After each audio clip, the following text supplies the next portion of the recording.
A moment ago, we mentioned strange bedfellows.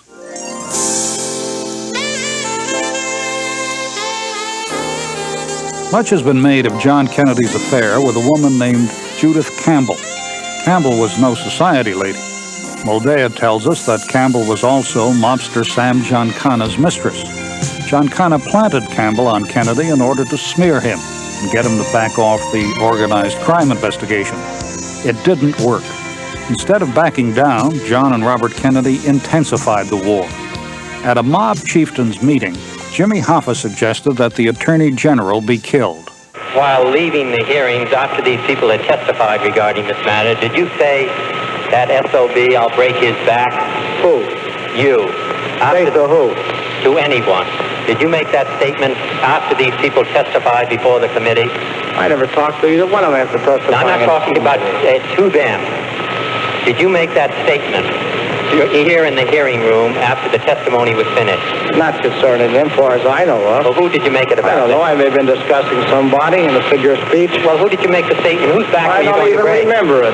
Well, whose back were you going to break, Mr. Hoffa? Figure of speech, I don't even know who I was talking about, and I don't know what you're talking about. But New Orleans mob boss Carlos Marcello did not agree. Marcello had said during this meeting that, Bobby Kennedy was driving him crazy, but if they kill Bobby Kennedy, as Hoffa wants to do, it's, they're going to appoint a crazy person as Attorney General, and he's going to come at them with everything they have. Plus, if Bobby Kennedy dies suddenly and violently, everyone's going to know in 5 seconds who did it. They're going to look right at the Mafia, and it's the Teamsters Union. So Marcello announced, if you want to kill the snake, you cut off his head. And what that meant was, if you want to kill Bob Kennedy, you kill his brother, because John Kennedy is the person who controls Bob Kennedy. Moldea concludes that the evidence of a Mafia connection to the murder of John Kennedy is overwhelming. He says there's no doubt that the assassination was a straight mob hit.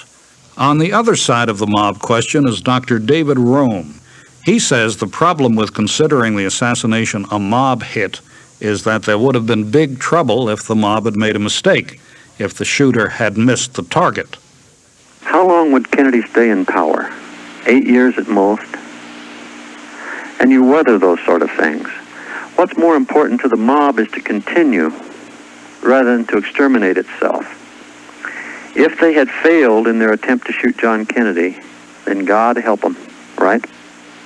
They would have been ripped to shreds. There is yet a third side to the mob question. This goes back to the Kennedy election in 1960. Assassination researcher Bernard Fensterwald heads the Assassination Archives and Research Center in Washington, D.C. He contends that Kennedy won the election only with the help of organized crime in the Chicago area. The mob allegedly engineered massive vote fraud in Chicago, enabling Kennedy to win the much-needed Illinois electoral vote. But the Kennedy administration later tried to put Chicago mob boss Sam Giancana in prison. A double cross does not go well with the mob.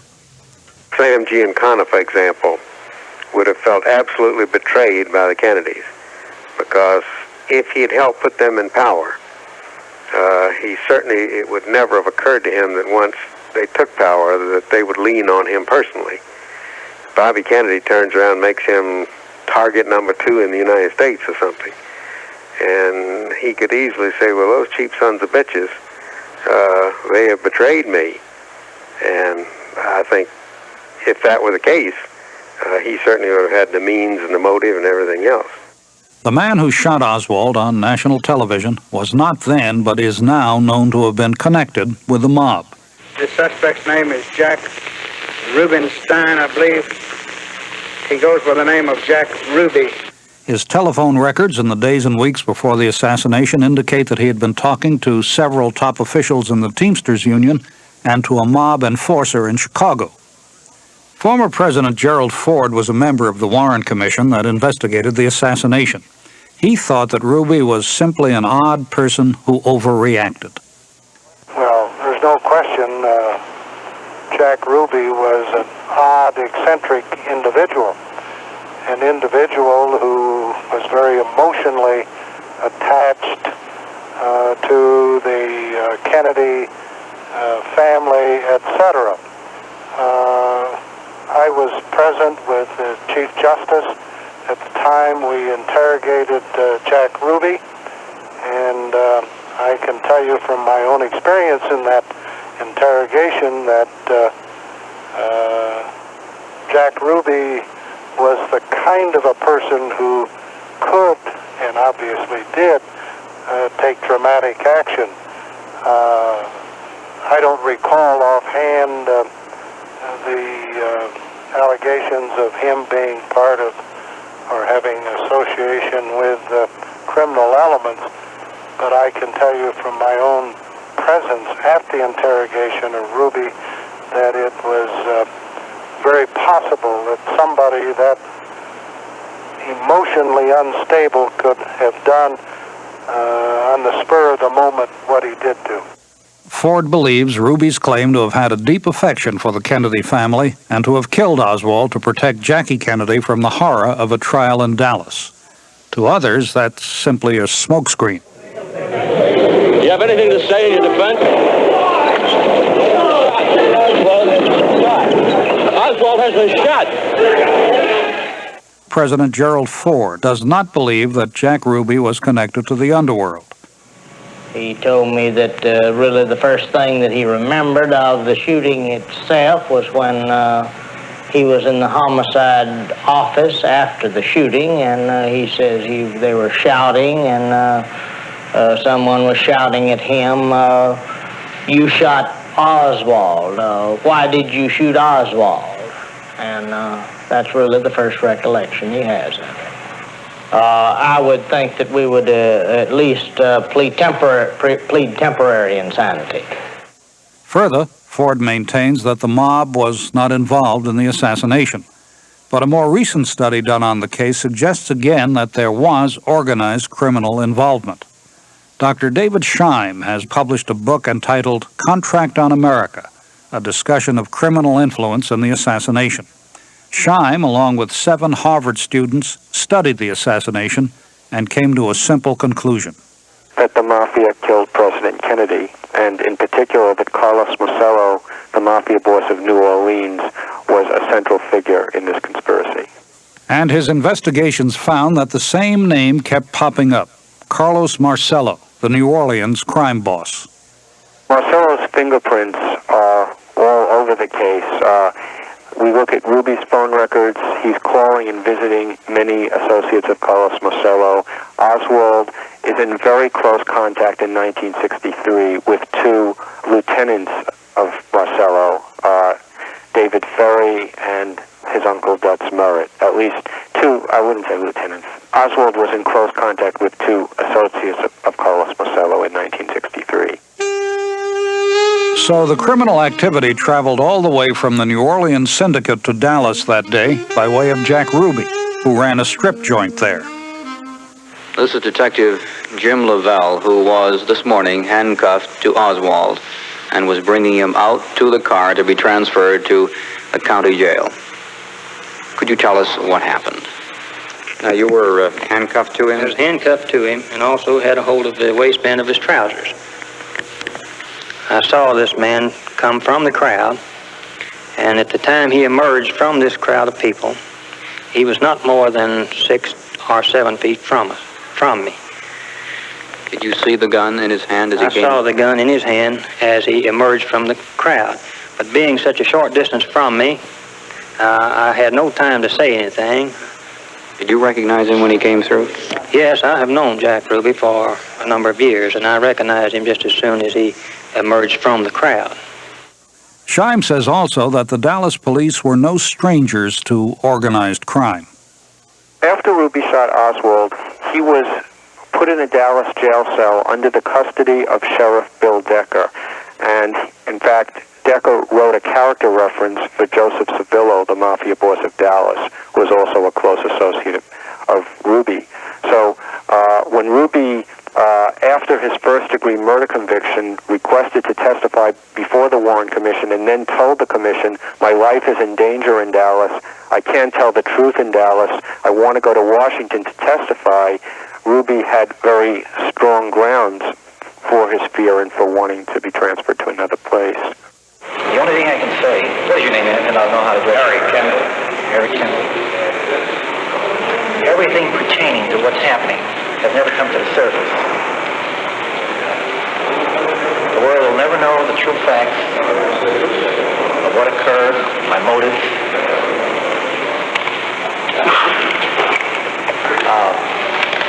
In other words, I'm the only person in the background that knows the truth pertaining to everything relating to my circumstances. Do you think it'll ever come out? No, because unfortunately, the people that had so much to gain and had such a material motive to put me in a position I'm in will never let the true facts come above board to the world. Now, these people are in very high positions, Jack? Yes. When Ruby talked to the Warren Commission, he tried to tip them off to the mob connection, according to Scheim. Testimony that must have been ignored because... In Ruby's testimony, one of the amazing statements he makes, and I'm quoting virtually verbatim, if the murder of Oswald was timed so perfectly by seconds, then someone in the police department is guilty of giving the information as to when Oswald was coming down. So, how could the Warren Commission ignore these claims? Scheim says the answer is simple. There were orders from above. This is a very complex question that I think it's clear that there was a conspiracy. The Senate Intelligence Committee reviewed the case and found that both Hoover and Johnson had written memos stating the public must be satisfied that Oswald was the lone assassin. And further, the memo stated that speculation about conspiracy should be cut off. It's clear that the government, and in particular J. Edgar Hoover and Lyndon Johnson, wanted a very quick and superficial conclusion to the investigation. But why change the focus of the investigation from one of trying to find the truth to one of placating the public? Because, it's theorized, if the truth were to come out at that time, the public would know how they had been lied to for years by their own government's chief law enforcement body, the FBI. Hoover for years refused to admit that the mafia existed. In fact, in 1957, when some of his agents reported on a major mafia conclave, Hoover had the reports rescinded and had the agents demoted. Hoover put an organized crime commission out of business at one point, and there's a report by Arthur Schlesinger citing two sources that Hoover met with Frank Costello in New York's Central Park on a couple of occasions. So it appears that Hoover, like certain people in the CIA, felt that the mafia was a convenient tool, to do the government's bidding, and was not all that keen on exposing them. Investigator Sylvia Marr agrees that the FBI, for reasons unknown, made a full investigation of the assassination impossible. The FBI did a very poor job, but worse than that, the FBI actually went so far as to conceal and destroy evidence. To destroy evidence and conceal it from the Warren Commission. The memorandum and the note in question, and he handed it to me, and he said, in effect, Oswald's dead now, there can be no trial. Here, get rid of this. I then proceeded to tear it up. His presence, he said, no, get it out of here. I don't even want it in this office. Get rid of it. I then took it out and destroyed it. And how did you destroy it? I took it into the washroom and flushed it down the drain.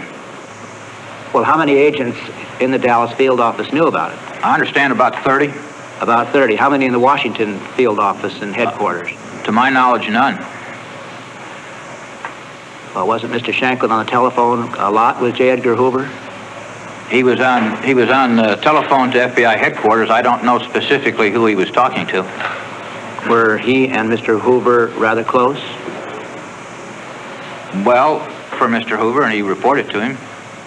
The CIA also concealed evidence of the highest importance from the Warren Commission. That is to say, its plots to assassinate Fidel Castro, which only came to light in about 1975. And so it was relying on agencies which were dishonest, unprofessional, and to some degree incompetent. Investigator Harold Weisberg has written 5 volumes on the assassination, and he thinks one reason the crime has not been solved lies at the feet of J. Edgar Hoover and the FBI. He claims that they've not ever really investigated the assassination. But his theory is not that the FBI knew that the mob was involved, but that they were simply caught flat-footed. They never investigated the crime and never intended to. Yes, they were covering their own ass. Remember I said earlier, the first laws cover the bureaus and the second laws cover your own. It happened. Here was this greatest investigator of all time, Hoover, who didn't prevent it from happening, and worst of all, he didn't know what the hell had happened. So he had to take control. Control is the name of the FBI's game in cases like this. Don't misunderstand me. They can do magnificent work. I'm not saying they don't. I'm certainly not saying they can't, because they can and they do. I've seen them do it. But this is something that would not be acceptable in the jerkwater 100 miles from a railroad station. Another view of the FBI role in the investigation follows that line of thinking. Author Henry Hurt says the shoddy investigation by the FBI was done to protect Hoover's ego. Hoover was hoping, Hurt believes, to solve the crime quickly, to vindicate himself. As soon as the shots rang out, as soon as we knew Kennedy was dead, J. Edgar Hoover wanted the case solved within minutes. It was the supreme test of his career. And after all, solving cases is what he was all about. Right or wrong, he knew how to catch bank robbers and car thieves. And so I think that there was an overwhelming pressure instantly to solve the case. And if you were down the line in the FBI in those years, and I think that there's ample evidence of this, you didn't want to be calling up Mr. Hoover and for days on end saying, we don't know. And so within 24 hours, Hoover had seen enough evidence suggesting that Oswald did it to make him commit himself. And once he committed himself, the die was cast. From that moment on, there was no turning back. We know enough about Hoover's character to know that there was no one in the Bureau who could go in and say, Mr. Hoover, you're wrong. Mr. Hoover, I was wrong. Mr. Hoover, we were all wrong. That's absolutely incomprehensible to suggest that anybody could have done that. So no matter how powerful the evidence became suggesting that other leads should be pursued, nobody in the Bureau did it. The Kennedy assassination is not only a confusing whodunit of a crime, it is also a confounding investigation of one. The actions by law enforcement officers and by investigators in the police and government border on the inept, unless they were purposely so. At the time of the assassination, there were many suspects other than Lee Harvey Oswald who were taken into custody at Dealey Plaza. Unbelievably, in most cases, either no records were made of these suspects or the records have simply disappeared from the Dallas Police Department files and the National Archives. On this subject, much discussion has centered on the identity of the so-called 3 tramps who were apprehended shortly after the shooting. They were found hiding in the car of a freight train just behind the famous grassy knoll where many witnesses believe the shooting originated. Who were these 3 men? Was one of them an assassin? Not only do no records exist for them, their names were not even recorded. While no one knows how long these men were held at the police station or questioned, numerous photographs do exist. Those studying the photographs come to some interesting conclusions. The men were clean-shaven, unusual for tramps. They had clean hands, recent haircuts, and even polished shoes. The theories, guesses would be more like it, as to who they were, range as far afield as that one of them was Watergate conspirator E. Howard Hunt. And while that theory was scoffed at, there is a wilder story involving one of the 3. Here's how the story unfolded. In 1980, a man named Charles Harrelson was arrested for the murder of a federal judge. High on drugs and pointing a pistol at his head, Harrelson kept police at bay for hours while he confessed not only to killing the judge, but also, 17 years earlier, President John F. Kennedy. While such confessions in and of themselves are not that unusual, this one had a strange ring of truth to it. J. Gary Shaw, the author of Cover Up, was shocked when he saw a photograph of Charles Harrelson being led to jail. Shocked because he bore such a striking resemblance to the tallest of the three tramps. His picture, as well as the picture of the tallest of the three tramps, Harrelson's I'm talking about, was given to a couple of forensic anthropologists, doctors who specifically work in trials, in the courtroom, giving evidence about the facial features of one man, to identify it with the other, or with a photograph, and they even age the features and so forth, and give expert testimony in trials. They said it was a 90 to 95% probability that these men were the same, meaning Charles Harrelson's mugshots and the man in Dealey Plaza. Author Shaw also believes that the shortest of the three tramps was involved in another assassination of note, that of Martin Luther King Jr. in April of 1968. The only person who saw a gunman flee the scene of that crime described him in detail to an FBI artist. The drawing he created was circulated across the country, and Shaw says the sketch and the photograph are identical. The first sketch that the FBI presented to the American people of the man who shot Martin Luther King was the exact copy of the shorter of the tramps arrested in Dealey Plaza, which makes you wonder, this was only 5 years later, if the contracts weren't going to the same people. Shaw believes the person who fired the rifle that killed John Kennedy may have also gotten the contract to kill King. But who was he? And more important, who was behind the killing? You've already heard enough theories on the assassination to fill a library, and yet there are more. There's a recently discovered lead found by researcher Mary Farrell while studying a box of materials obtained from the CIA through the Freedom of Information Act. Farrell, who is based in Dallas, found what is being called the French Connection. Among the documents she found was a, quote, Xerox of a faint copy, unquote, of a request from the French government for help in locating a known terrorist. The request was made in the spring of 1964.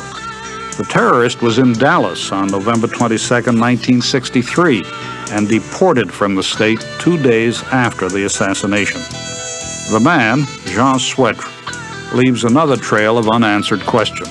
What was he doing in Dallas on the day of the assassination? Why was he deported?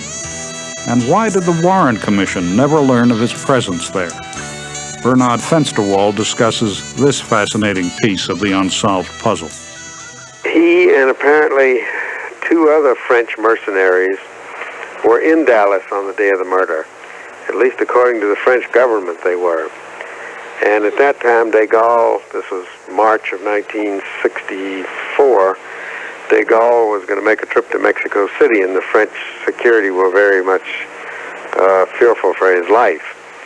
So they got hold of the FBI resident agent in Paris and said, "Can you tell us what you did with John Swetre after you deported him from Dallas?" And the FBI began to look into it, and they found a number of interesting and strange things, such as the fact that there was a Texas dentist who was an acquaintance of Swetre's, and they had been in touch over a long period of years. And according to this dentist, the FBI was all over him after the assassination, yet the French inquiry didn't come till some months later.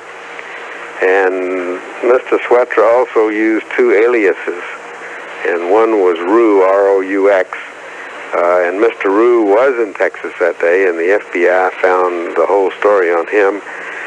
The other man was a man named Mertz, who was an old enemy of Swetra's, and who was one of the leading heroin smugglers in the North Atlantic.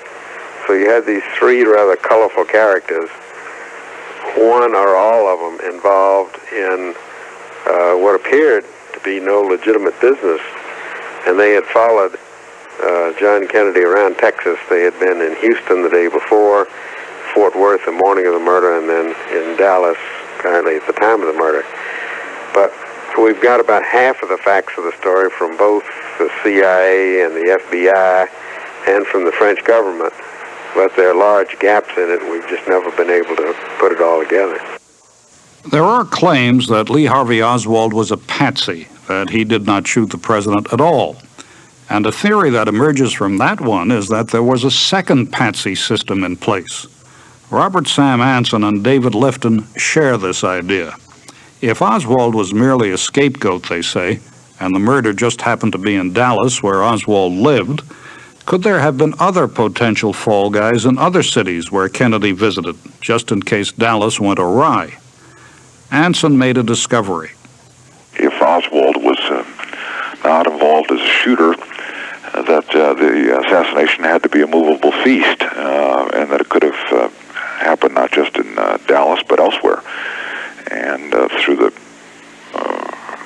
course of our research, we discovered that there was a man in San Antonio, Texas, which was another stop on the president's tour, that had a background virtually identical to that of Oswald's. This man, and I don't want to mention his name, have been involved in Air Force intelligence by his own admission and by the records of the U.S. Air Force. He'd also defected to the Soviet Union around the time Oswald defected to the Soviet Union, and in college he had been the chairman of his local chapter of the Fair Play for Cuba Committee, and Oswald had also been a member of the Fair Play for Cuba Committee. There were a number of other similarities, so it was clear to us that this person too might have been set up as a scapegoat had the assassination occurred in San Antonio. In fact, Lifton and I went out to visit this particular person.